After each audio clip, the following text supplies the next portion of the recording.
in between China and Pakistan, we are good brothers, but Pakistan also has good relationship with other countries, and Pakistan and the United States are also good friends, let's say. But some media are saying that Pakistan-US ties would face challenges due to rising tensions between China and the United States. What is your comment? My comment is that the world does not need another Cold War. The world should not go through the situation where it's divided into two camps. And it does not benefit anyone. In fact, everyone suffers.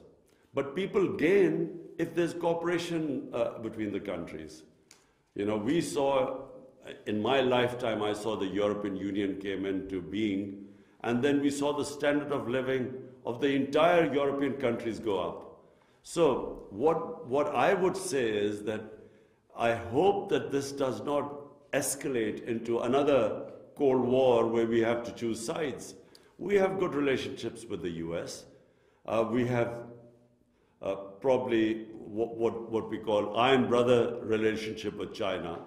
And we do not want there to be a situation where Pakistan has to say, look, if you are with China, then you have to cut off your relationship with other countries. In fact, what we want is Pakistan to play the role which it played in 1970 when Pakistan was instrumental in getting the United States and China together.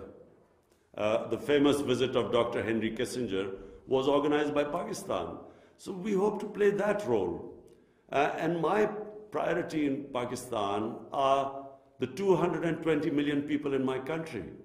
And the only way my country, I will get my people out of poverty, the bottom tier out of poverty, is if we have economic well-being.